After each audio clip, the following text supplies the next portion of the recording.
시편은 참 묵상하기 좋은 성경인 것 같아요. 이게 시가 특징이 그거잖아요. 함축적이다. 함축적인 것은 함축적이다 곧 내용이 적다가 아니죠. 함축적인데 함축되지 않은 것보다 훨씬 더 내용이 많을 수 있는 것이 굉장히 많은 내용을 담을 수 있는 것이 시죠. 제가 가장 그때 한번 말씀드렸는지 모르겠어요. 제가 가장 이 세상에서 가장 정말 정말 하나님의 사람이다. 정말 이 사람은 이런 사람 이렇게 생각하는 사람이 있거든요.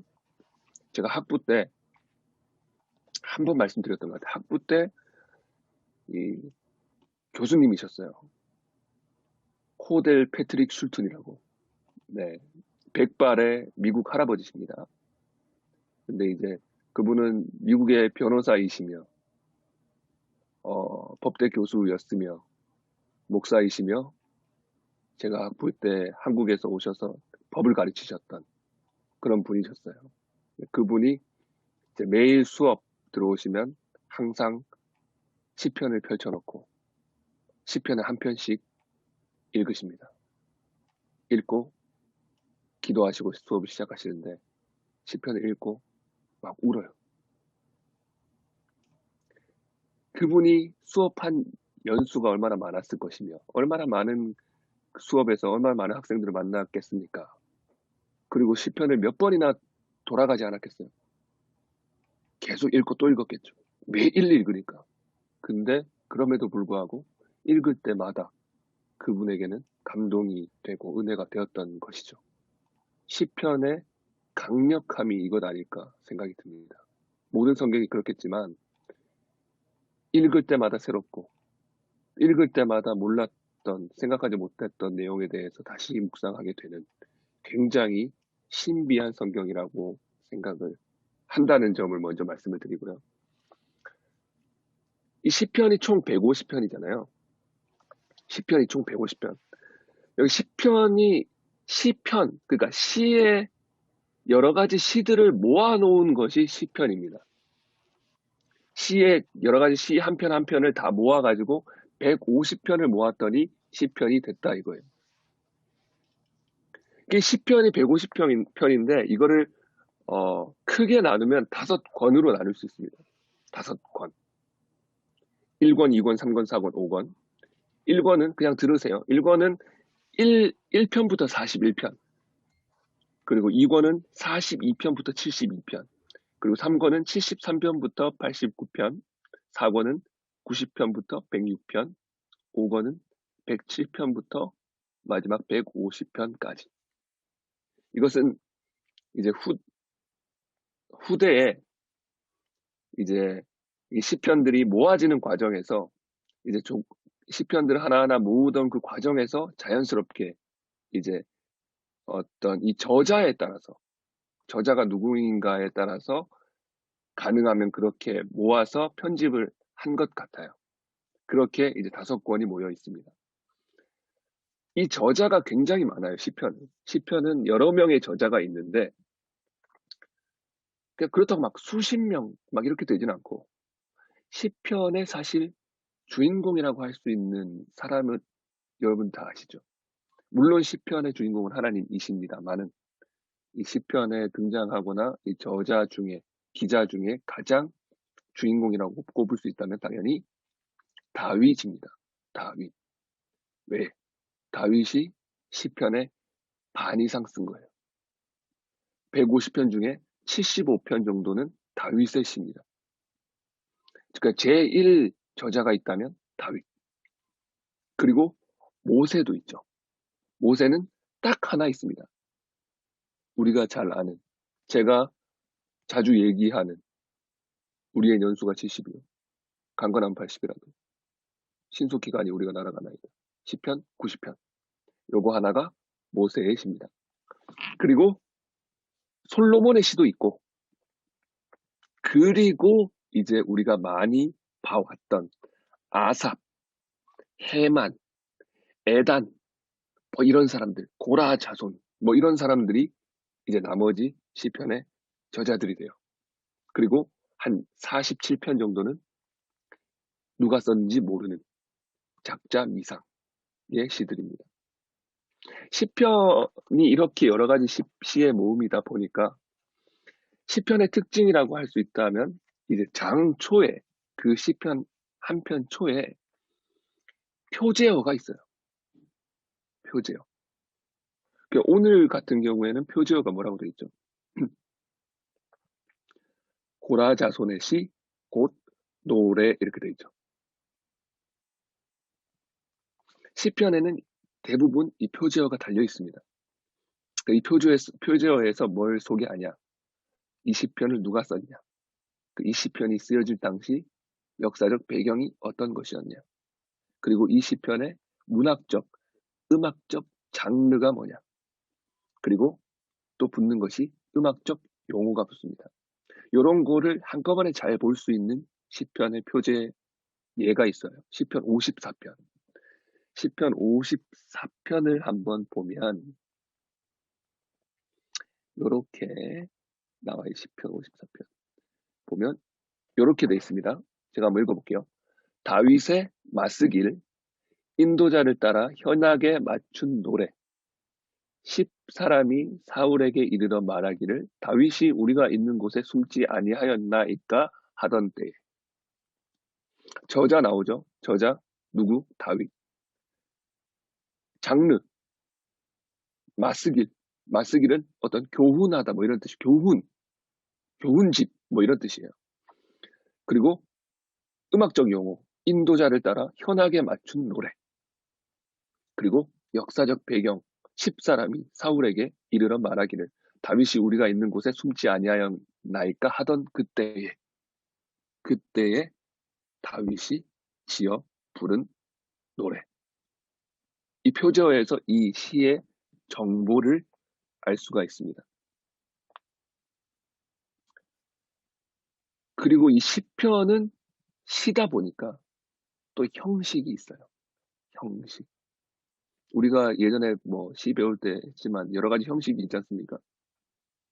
시편도, 성경의 시편도 여러 가지 형식들 중에 하나를 혹은 두 가지를 가지게 되죠. 어떤 시의 장르가 있냐?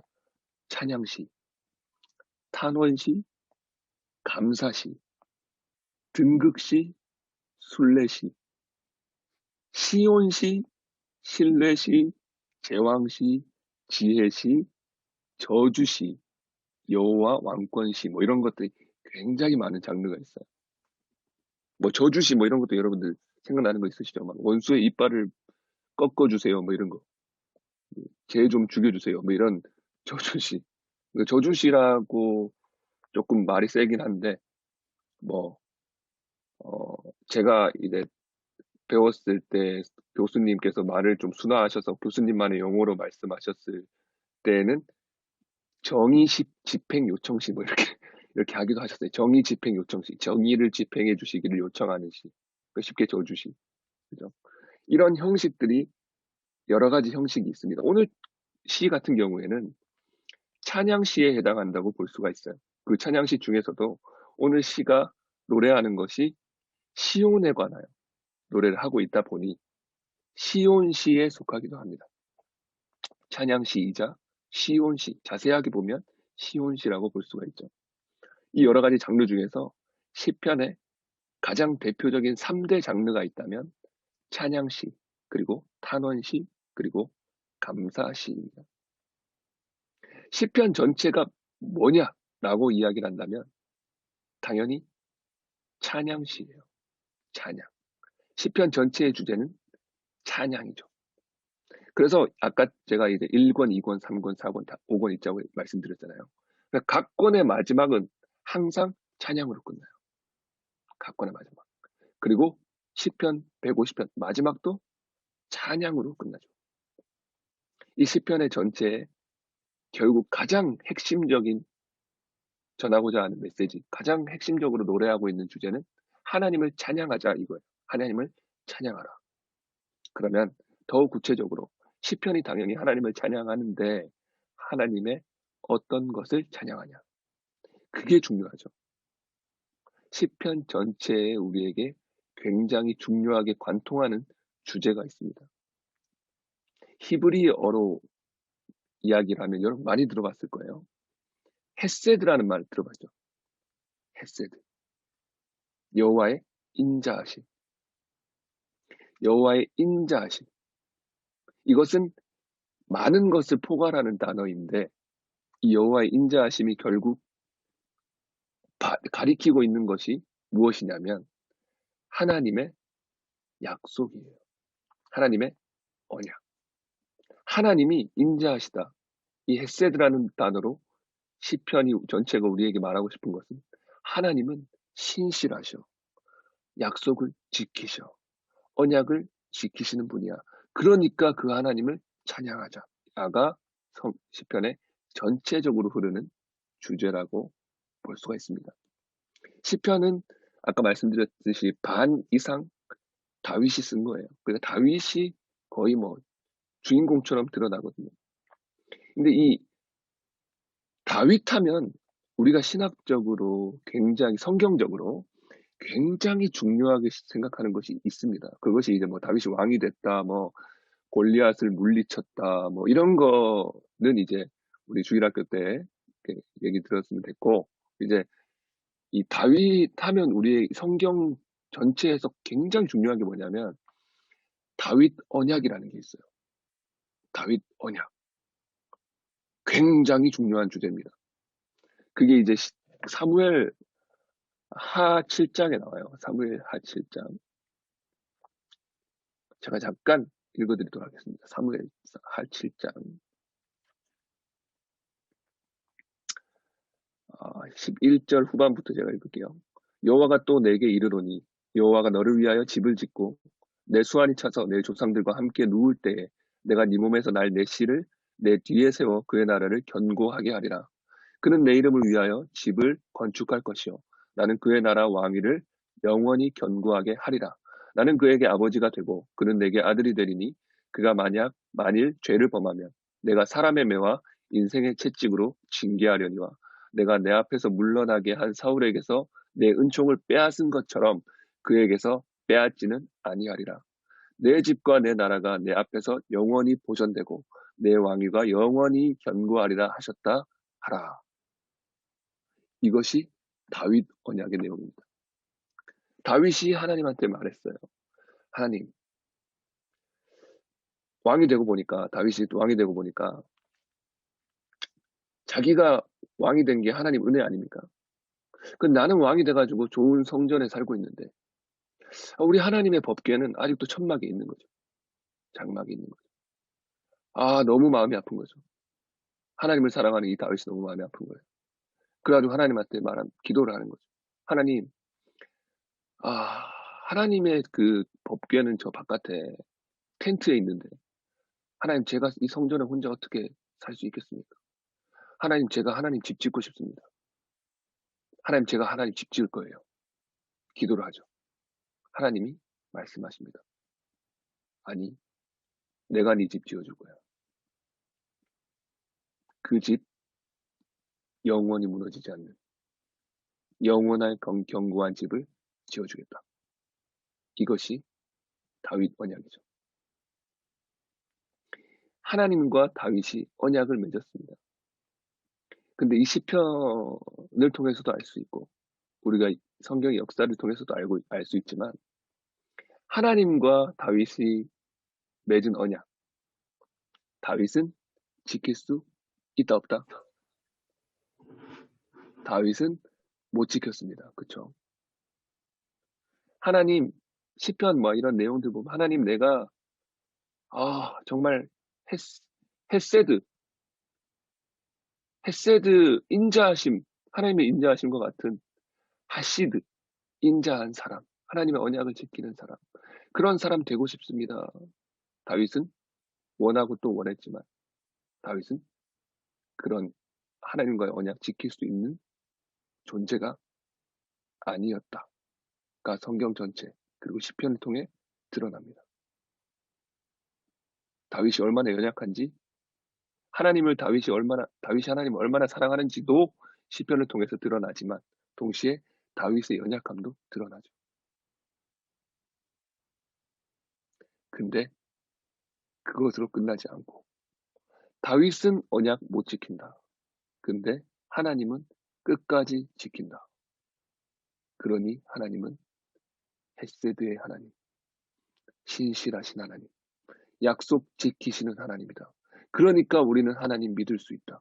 그러니까 하나님은 우리의 산성이고 방패고 구원의 뿌리고 우리의 전부이시다. 그 하나님의 집에 내가 영원히 거하리로다. 이게 시편입니다. 하나님의 신실하심을 노래하는 거죠. 뭐 오늘 시편을 보면 시온에 대한 얘기가 나와요. 시온에 대한 이야기. 시온이 이제 다윗이 성전을 지었던 곳입니다. 다윗이 왕이 되고 수도로 삼고 법궤도 그쪽으로 옮기고 정치적, 종교적 중심지로 삼았던 곳입니다. 솔로몬이 실제로 성전을 짓기도 하고 이스라엘의 상징이 되며 또 유대인들의 생활과 신앙의 중심지였죠. 이 시온에 대한 노래로 시작하는 것이 오늘의 시입니다. 우리가 아까 살펴본 것처럼 표제어가 있죠. 고라자손의 시, 곧 노래. 시리가 갑자기 켜지네요. 고라자손의 시, 곧 노래라고 되어 있죠. 고라자손은 다윗 시대에 노래하는 자, 고라가 레위 사람 고라가 나와요. 역대상 뭐 6장 31절, 38절 나오는데 찾아가 보지는 않고 그 다윗 시대에 성전에서 찬송하던 레위 사람, 그러니까 찬양 인도자 정도 생각하시면 됩니다. 네, 그때 그 찬양 인도자의 성전에서 찬양을 인도하는 찬양 인도자의 후손들이 고라 자손들, 그 고라 자손들도 찬양을 지어 불렀다 이거예요. 그럼 이 찬양이 이 시온을 노래하는 찬양시이며 시온시인데 이거를 어떻게 봐야 되느냐에 대한 조금 논란이 있을 수가 있어요. 이걸 그냥 단순한 찬양시로 볼 것인가? 그럼 예를 들어서 뭐 이 시의 역사적 배경을 보면 예전에 히스기야가 아수르의 반기를 들었다가 하나님의 은혜로 그들을 물리치는 그 과정 때문에 그 과정 이후에 하나님을 찬양하기 위해서 지었다라고 생각하기도 하고 또 하나는 이 시가 제의적 그 절차에서 불려졌던 시. 그러니까 이 어떤 신년 축제 뭐 이런 거 있죠. 그 다윗이 시온산을 차지한 시온성을 짓고 뭐 차지하고 뭐 이런 것에 대한 축제, 뭐 시온산 축제 뭐 이런 게 있었다고 추측을 해요. 그래서 이런 축제에서 이제 제의적인 용도로 사람들이 전부 쭉 모여서 쫙 이동을 하면서 불렀던 노래다. 이렇게 이야기를 하기도 하는데 그것은 중요한 것은 그렇게 아니고요. 제가 볼 때는 제의적 시에 좀 가깝지 않나 생각이 돼요. 더. 왜냐하면 이 시를 보면 굉장히 위치의 이동이 잘 드러나 있습니다. 시온산에서 시작해서 9절에 가면 하나님이여 우리가 주의 전 가운데에서 주의 인자하심을 생각하였나이다. 성전으로 옮기죠. 그리고 12절로 가면 너희는 시온을 돌면서 그곳을 둘러보고 그 망대들을 세워보라. 그의 성벽을 자세히 보고 그의 궁전을 살펴서 후대에 전하라. 이제 성 밖으로 나와서 망대도 보고 성벽도 보고 성주위를 돌면서 하나님을 찬양하는 그런 분위기를 알 수가 있죠. 내용은 시편 내용은 복잡하진 않습니다. 뭐 시온산에 대해서 이 시온산 하나님의 성 거룩하다. 극진히 찬양 받으 터가 높고 아름답다. 뭐 북방에 있는 시온산이 그렇다. 뭐 시온산이 뭐 아름답다. 그리고 이것이 얼마나 견고한지 수많은 열국이 공격하려 했지만 이 시온성 보고 두려워서 다 떠나갔다. 뭐 다시스의 배를 깨뜨렸다. 하나님의 성은 영원히 견고하다. 셀라. 그 셀라는 뭐 약간 추임새 같은 거예요. 그러니까 찬양하라 뭐 이런 약간 추임새 넣는 약간 그런 느낌이고. 그리고 뭐 이런 내용이에요. 하나님 시온성 뭐 하나님 시온산 대단합니다. 시온성이 아름답습니다.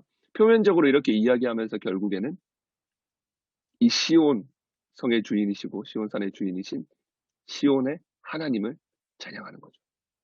그래서 우리가 아까 시편의 전체적인 내용을 이야기하면서 이야기했던 핵심 단어가 여기에도 등장합니다. 9절. 주의 인자하심을 생각하였나이다. 하나님의 주의 전 가운데에서 주의 인자하심을 생각하였나이다. 약속을 지키시는 하나님. 결코 변하시지 않는 신실하신 하나님. 견고한 하나님의 약속. 시온성과 같이 견고한 하나님의 약속. 어떤 누구의 공격에도 무너지지 않는 견고하신 하나님의 약속을 생각하니 하나님을 찬양할 수밖에 없습니다. 그리고 결론 이야기하죠. 이 하나님은 영원히 우리 하나님이시니 그가 우리를 죽을 때까지 인도하시리로다로 끝납니다. 그래서 이 시편이 뭐 누가복음 우리가 보듯이 막 이것은 무슨 신학적 의미가 있고요. 뭐 이렇게 보는 것보다는 조금 더 개인적인 묵상이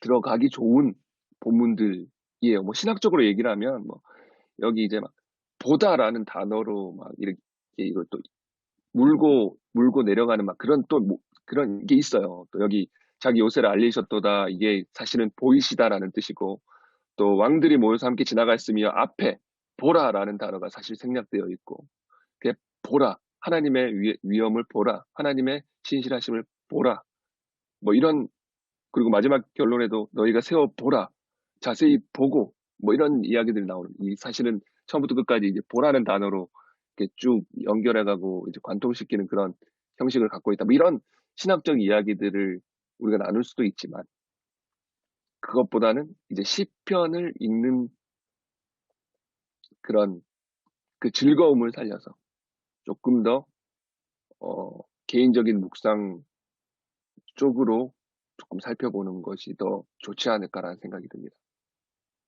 저는 뭐 저의 개인적으로 이 시를 읽으면서의 저의 개인적인 생각은 우리가 많이 찬양하는 그 주님은 나의 산성이라는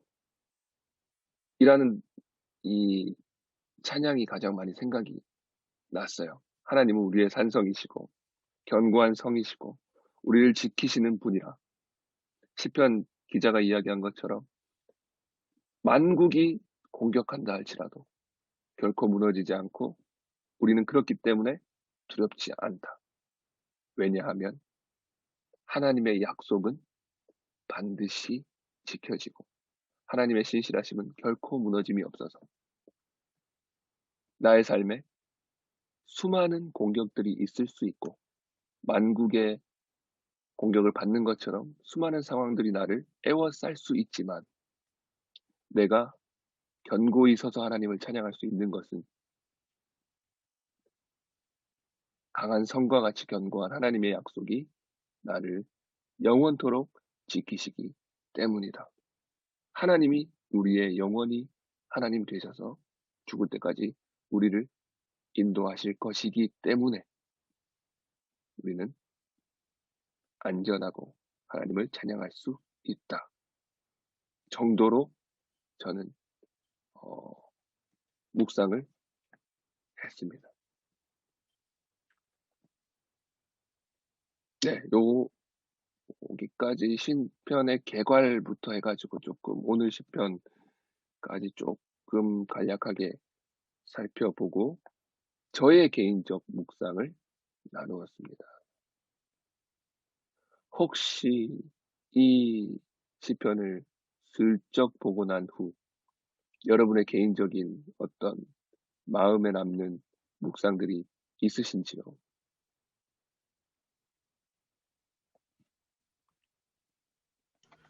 아무래도 오늘 처음 딱 묵상 보면서 드는 생각은 좀 아까 목사님 말씀하셨던 것처럼 좀 셀 모임 이끌어갈 때는 좀 개인적인 묵상 얘기를 좀 많이 해야 되겠구나 라는 생각이 좀 먼저 들긴 들었었거든요.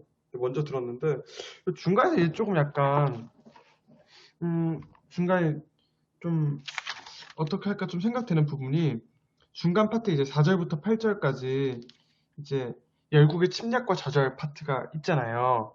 여기서 이제 하나님 우리가 이제 적과 부딪힌 다음에 하나님이 앞에서 온 적국이 우리한테 이제 패퇴하는 걸 보는 그게 있는데 이거를 우리가 약간 뭐 지금 딱 떠오르는 생각은 뭔가 죄나 이런 부분들이 좀 생각이 나긴 나는데 이 적국이라는 부분은 정확하게 우리가 뭐 어떤 비유하고 있는 이런 거를 저희가 죄나 이런 거라고 그냥 그렇게 이해해도 괜찮을까요? 물론 연결할 수 있습니다. 물론 음, 연결할 수 있어요. 어쩌면 이 열국들 중에 아마 가장 강력한 적이 죄라고 우리는 생각할 수 있지 않을까요? 우리를 무너뜨릴 수 있는 그런 수많은 것들 중에 굉장히 강력한 적이 아닐까요? 근데 그 무서운 강력한 죄도 하나님의 견고한 약속을 무너뜨릴 수가 없다. 너무나도 중요한 사실이죠. 우리가 붙들어야 할 너무나도 중요한 사실입니다. 죄가 우리를 무너뜨릴 수 없죠. 왜요? 하나님의 약속이 있기 때문에. 하나님의 약속이 훨씬 더 비교할 수 없을 만큼 강하기 때문입니다. 네. 죄 지어도 된다 뭐 이런 건 아니지만, 그쵸. 무슨 뜻인지 이해하시리라 네네네. 믿습니다. 예, 예. 저는 그 구절에 하나님이여 우리가 주의 전 가운데에서 주의 인자하심을 생각하였나이다 라고 말씀하신 걸 보면서 하나님이 나의 삶 가운데 인도하신 그 일들을 좀 묵상했던 것 같아요. 오늘도 목사님이 설교 시간에 말씀하신 것처럼 하나님이 그 일하지 않은 것 같은 그때에 하나님이 일하셨다는 그 말씀을 듣고 은혜를 많이 받았었는데 어렸을 적부터 기도했던 그런 또 가정의 구원을 위해 기도했던 그 기도 제목이 거의 10년 넘게 기도했을 때 엄마가 교회를 다시 나오시기도 했고 그런 일들을 보면서 하나님은 여전히 일하고 계시는구나 라고 생각하면서 14절에 우리를 죽을 때까지 인도하시리로다라고 말씀하시는데 정말 죽을 때까지 하나님이 나를 인도해 가신다는 사실을 믿고 정말 주님을 따라가야겠다라고 생각했습니다.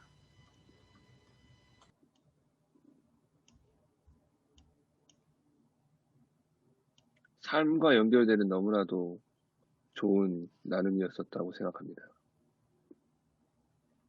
이것이 또 시편의 맛이죠.